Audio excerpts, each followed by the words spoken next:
प्यारे दोस्तों नमस्कार। कैसे हैं आप सभी और कैसे चल रही है आपकी बोर्ड एग्जाम की तैयारी। तो उम्मीद करेंगे आप सभी काफ़ी बेहतर होंगे और आपकी पढ़ाई भी लगातार बेहतरीन तरीके से चल रही होगी। तो जैसा कि आपको पता है कि हमारा सेकंड चैनल है और इस पर मैंने आपसे कहा था कि भाई हम इस पर सारे के सारे अनसॉल्व पेपर को आपको सॉल्व कराने वाले हैं, जैसे फिजिक्स, केमिस्ट्री और बायोलॉजी। तो आपको इसको सब्सक्राइब कर लेना है अगर आपको इसके वीडियो पसंद आते हैं, और इस तरीके के आपके मॉडल पेपर का सोल्यूशन आपको इस चैनल पर देखने को मिलेगा। और बाकी का जो मेन चैनल है वहाँ पर आपको वन शॉट कराए जाएंगे। तो चलिए शुरू करते हैं। यहाँ पर हमारा आज का जो पेपर है ये रहने वाला है बायोलॉजी का, यानी कि जीव विज्ञान का, और जो आपका कोण है वो रहेगा 348 जी कोड। तो देखो ये जो कोण होता है ये तो मैं आपको एक दिखाने के लिए डाल देता हूँ। आप सभी जानते हैं कि भाई इसके बिना कॉपी हमारी चेक नहीं होती है ना। ये सब्जेक्ट कोड होता है और बाकी ये आपका जो रहता है ये सेट कोड रहता है, ठीक है ना। यानी कि जो सेट, जैसे कि आपको पता है कि पूरा जो यूपी बोर्ड है हमारा जैसे 25 है ना, 2025 का एग्जाम, इसमें 7 सेट बनेंगे और ये 7 जो सेट रहेंगे वो अलग अलग 75 डिस्ट्रिक्ट हैं, इनमें अलग अलग डिस्ट्रिक्ट में जो है जाते हैं। तो ऐसा रहता है कि हर एक डिस्ट्रिक्ट का मतलब पेपर अलग अलग रहता है। तो यही आपका कोड जो है डिसाइड करता है और आपको कॉपी पर डालना होता है, जिससे कि आपकी कॉपी चेक होती है। तो चलिए बिल्कुल न्यू पैटर्न पर ये मॉडल पेपर रहेगा और यहाँ पर इसको हम लोग करते हैं सॉल्व। जो टाइम रहेगा वो रहने वाला 3 घंटे 15 मिनट का, जो कि 15 मिनट नोट में बताया गया कि परीक्षार्थियों को प्रश्न पत्र यानी पेपर को पढ़ने के लिए निर्धारित है। तो ऐसे ही पैटर्न आपका रहने वाला और 70 नंबर का पूर्णांक रहेगा। निर्देश जो भी दिए हैं आप पढ़ लीजिएगा। हम लोग यहाँ से स्टार्ट करते हैं, जो कि ऑब्जेक्टिव क्वेश्चन है, और जो ऑब्जेक्टिव रहेगा वो रहेगा पूरा 1 नंबर का। तो देख सकते हो यहाँ पर पहला प्रश्न आपके सामने कह रहा है का नंबर पहले का कह रहा है टेपिटम परत का कार्य क्या होता है। तो याद कर लीजिएगा, जो टेपिटम होता है वो पराग कणों का पोषण करता है ना। तो पराग कणों का पोषण यहाँ पर आपको पहला ऑप्शन जो है चूज करना है, ठीक है ना। तो राइट आंसर ऑप्शन फर्स्ट का पहला ही सही है।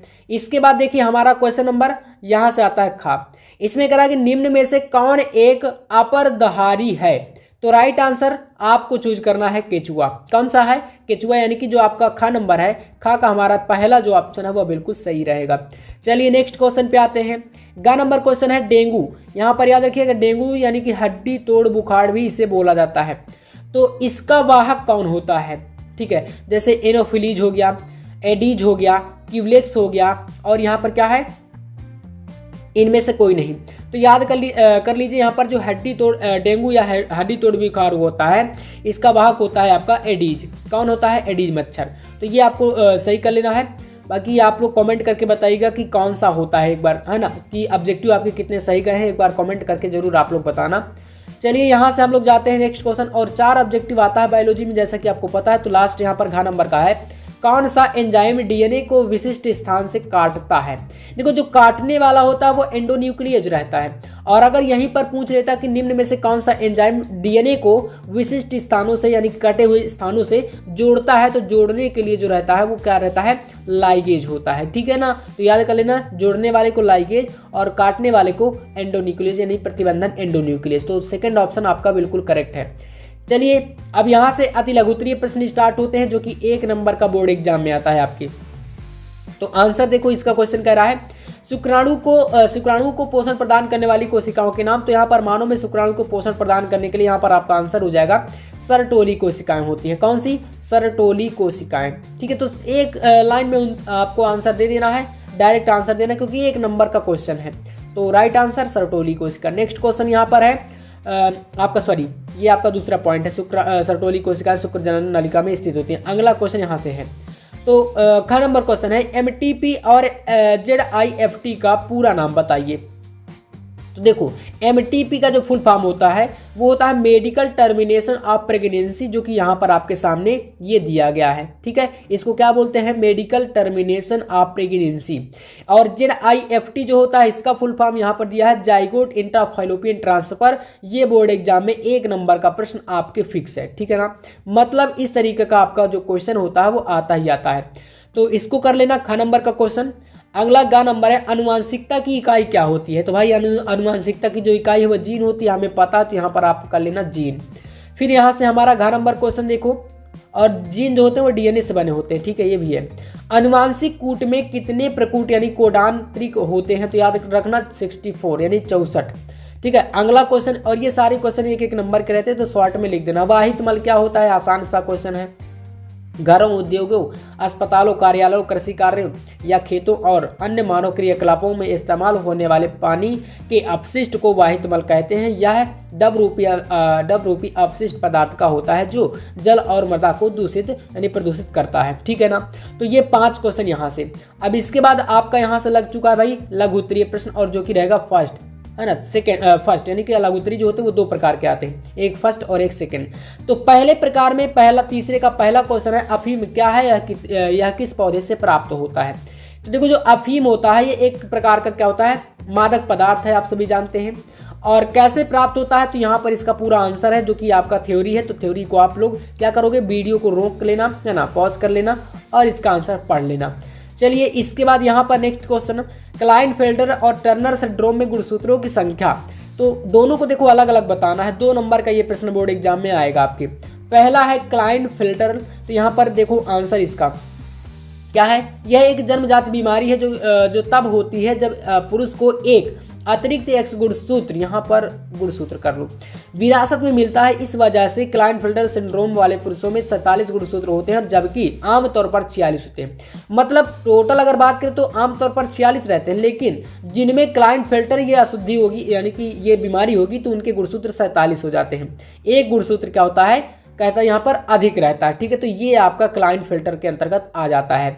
इसके बाद हम लोग आते हैं नेक्स्ट यानी कि टर्नर सिंड्रोम में। तो टर्नर सिंड्रोम ये जो है ये फीमेल में पाया जाता है। देखो यह एक अनुवांशिक स्थिति है जो तब होती है जब महिलाओं, ये फीमेल के लिए है, एक्स गुणसूत्र यहाँ पर कर लेना, एक्स गुणसूत्र की क्या है कमी, यहाँ पर कमी कर लो, कमी हो जाती है। और इस वजह से टर्नर सिंड्रोम वाली महिलाओं में कुल 45 गुणसूत्र होते हैं, जबकि आमतौर पर 46 यानी 46 होता है।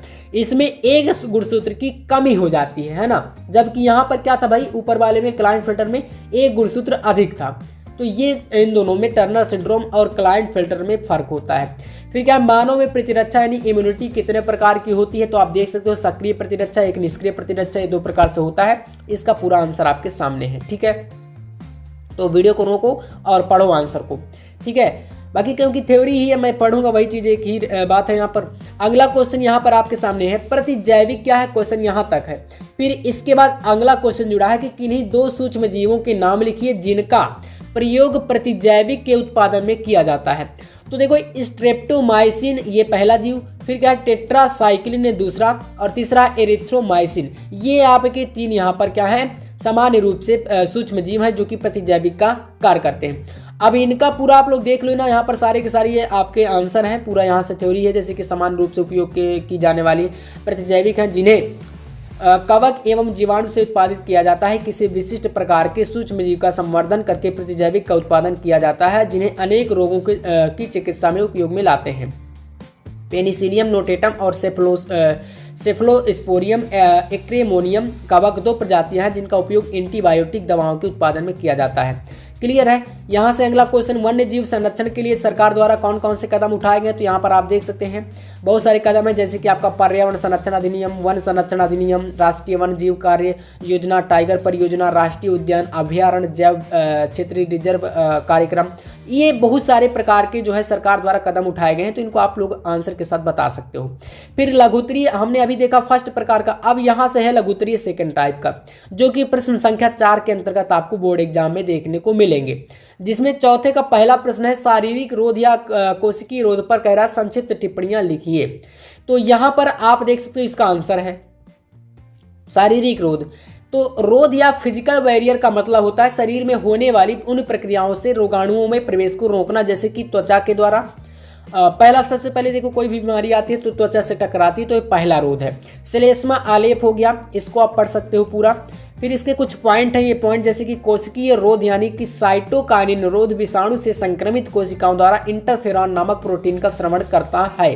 फिर इसके बाद यहाँ पर ये आपकी और भी कुछ जैसे प्रोटीन हो गया, असंक्रमित कोशिकाओं को विषाणु से संक्रमित होने से बचाते हैं। बाद में अगर उसी रोगजनक से फिर सामना होता है तो बहुत तेजी से द्वितीयक पूर्ववर्तीय अनुक्रिया होती है। ठीक है, तो यहाँ से क्लियर है ना। अब यहाँ से हमारा आता है क्वेश्चन नंबर खा, विसंयोजन के नियम पर टिप्पणी। तो देख लो यहाँ पर विसंयोजन का नियम, जब कोई जीव युग्मक बनाता है तो प्रत्येक युग्मक को केवल एक जीन की प्रति की प्राप्ति होती है, जिसे यादृच्छिक रूप से चुना जाता है। मतलब अचानक, यादृच्छिक मतलब अचानक से, ठीक है ना, जिसे विसंयोजन का नियम माना जाता है, कहा जाता है। इसके बाद यहाँ पर है कैंसर क्या होता है और इसके बचाव के उपचार के उल्लेख करिए, बचाव कैसे कर सकते हो। कैंसर एक शरीर की कोशिकाओं से जुड़ी एक बीमारी होती है, शारीरिक कोशिकाओं से जुड़ी बीमारी है, और यह तब होता है जब कोशिकाएं अनियंत्रित रूप से बढ़ती हैं और ट्यूमर बनाती हैं। ये ट्यूमर आसपास के स्वस्थ ऊतकों का बहुत सारे हैं, जैसे यहाँ पर आप फर्स्ट सेकंड थर्ड ये पॉइंट है, इनको आप कर लेना, ठीक है, ये आपका हो गया। इसके बाद घ नंबर है एक संकर एवं द्विसंकर टेस्ट क्रॉस को समझाइए। तो यहाँ पर इसका आंसर देखो, एक संकर क्रॉस में एक ही लक्षण वाले जीव के अलग अलग गुणों का अध्ययन किया जाता है, वहीं द्विसंकर क्रॉस में दो विपरीत लक्षणों का अध्ययन होता है। इसके बाद यहाँ पर फर्स्ट सेकंड ये पॉइंट है, तो इन पॉइंटों को आप पढ़ सकते हो, अच्छे तरीके से पूरा थ्योरी समझाया गया है और ऐसे ही आंसर को आपको लिख करके आना है, ठीक है ना। तो ये 4 पॉइंट है। 5वां प्रश्न यहाँ से है और 5वें के अंतर्गत का नंबर कह रहा है कि समझातता पर टिप्पणी लिखिए। तो इसका आंसर देखो, जीवों में ऐसे अंगों का पाया जाना जो मूल रचना एवं उद्भव में समान होते हैं परंतु अलग अलग कार्य करने के लिए अनुकूलित होने के कारण असमान दिखाई देते हैं, समझातता कहलाते हैं। जैसे कि पक्षियों के अग्रपाद यानी पंखों के रूप में, घोड़े आदि के दौड़ने तथा मनुष्य में कार्य करने के अनुकूल ये होते हैं। तो इस तरीके से आप लोग इस समझातता को समझा सकते हो। टिप्पणी मतलब कि आपको इसको बताना है। हार्डी वेन वर्ग का नियम यानी कि आपको सिद्धांत देना है, तो ये आपके सामने पूरा आंसर है और इसका आंसर आप लोग पूरा का पूरा यहाँ पर दे सकते हो, ठीक है। इसके बाद यहाँ से इसके कुछ पॉइंट है, जैसे कि ये फर्स्ट सेकंड और थर्ड 3 पॉइंट आपको इसमें बताने हैं हार्डी वेन वर्ग सिद्धांत के। जैसे पहला पॉइंट है, अगर किसी स्थान पर 2 एलील वाली आबादी में एलील आवृत्तियाँ P तथा Q हैं तो अपेक्षित जीनोटाइप आवृत्तियाँ P² और 2PQ और Q² के अनुसार ये होगी। तो इस तरीके से फर्स्ट पॉइंट है और इनको आप लोग समझा सकते हो, ठीक है ना। नेक्स्ट क्वेश्चन यहाँ पर आपका है लघु बीजाणु ये परागकोश और गुरु बीजाणु बीजांड में अंतर। तो एक तरफ है लघु बीजाणु, एक तरफ है गुरु बीजाणु। यहाँ पर आपके फर्स्ट सेकंड थर्ड फोर्थ 4 अंतर बताए गए हैं, इसको पढ़ लेना, ठीक है। तो अंतर वाले क्वेश्चन आपके लगभग बायोलॉजी में आते हैं और जो कि मैंने बता दिया यहाँ पर आपके सामने। फिर क्या है यहाँ पर क्वेश्चन है समष्टि की किन्हीं 3 महत्वपूर्ण विशेषताओं की व्याख्या करिए। तो इसमें 3 विशेषताएं जैसे कि आप देख सकते हो, समष्टि आकार और घनत्व किसी भी निश्चित क्षेत्र में रहने वाले जीवों की संख्या हमेशा एक जैसी नहीं रहती है। जन्म दर पर बात करें, ये पहली विशेषता है आकार के और घनत्व की, दूसरा है जन्म दर की और तीसरा है मृत्यु दर की। तो इनको आप लोग पढ़ लेना, ठीक है ना। इसके बाद देखो आंसर के साथ है सारे क्वेश्चन, तो अब कोई दिक्कत नहीं, थ्योरी है। और अगर आपको ऐसे ही पूरा सॉल्यूशन के साथ हर पेपर चाहिए तो जल्दी से आप लोग इस नए चैनल को क्या कर लो, सब्सक्राइब कर लो, ताकि आप तक नोटिफिकेशन जाए। और मैंने आप लोगों के हित के लिए ही ये चैनल बनाया है, ताकि मैंने आपसे कहा था ना कि जो हम जैसे हम लोग 2 वीडियो डाल देते हैं, एक सुबह एक शाम को, तो उसके बाद अगली वीडियो डालेंगे तो आपके पास नोटिफिकेशन नहीं जाता। तो अब क्या होगा, नोटिफिकेशन नहीं जाएगा तो भाई वीडियो कहाँ से आपको मिलेगी। इसलिए हमने सोचा कि आपको 1-2 वीडियो से ज़्यादा आपको चाहिए ताकि एग्जाम तक आपका सारा सिलेबस कवर हो जाए। तो ये नया चैनल है, तो आप लोग इसको सब्सक्राइब करके रखिएगा ताकि जल्दी से जो भी वीडियो आए तो आपको यहाँ पर एक्स्ट्रा क्लासें यहाँ पर कराई जा सकें। जीवन की उत्पत्ति की बात करें यहाँ पर आपके सामने, इसको समझ सकते हो। और इसके बाद है ऑस्ट्रेलोपिथेसिस, यहाँ पर आदिमानव के बारे में ये समझाया गया है। संक्रामक रोग क्या होते हैं, तो ये भी आपके सामने पूरा आंसर है, देखो यहाँ से पूरा दिया गया ये है ना। फिर डार्विनवाद को आप समझ सकते हो, यहाँ पर ये डार्विनवाद हो गया। विस्तृत उत्तरीय प्रश्न जो रहेंगे उसमें डायग्राम आएगा, सचित्र वर्णन करने के लिए भी पूछ सकता है। तो जैसे मनुष्य का नर जनन तंत्र का वर्णन है ना, तो इसको आपको डायग्राम इसमें बनाना पड़ेगा। तो ये क्वेश्चन काफ़ी ज़्यादा इंपॉर्टेंट है, क्वेश्चन नंबर 7। तो ये आपके सामने देखो इस तरीके से डायग्राम बना देना। फिर इसका आंसर आपको समझाना है, तो आंसर भी आप देखो यहाँ पर बता सकते हो पॉइंट वाइज कर करके, है ना, पूरा का पूरा। ये देखो सारा का सारा लॉन्ग क्वेश्चन का आंसर है। अथवा में प्रश्न यहाँ पर है आपके सामने, देखो प्लाज्म डीएनए और गुणसूत्रीय डीएनए में अंतर। फिर क्या है एक्सोन्यूक्लियस और एंडोन्यूक्लियस एंजाइम के अंतर। क्वेश्चन नंबर 8 आपके सामने दिया गया, लिंग सहलग्न लक्षण की से आप क्या समझते हो, रेखांकित चित्रों की सहायता से मनुष्य में लिंग सहलग्न लक्षणों की वंशागति का वर्णन।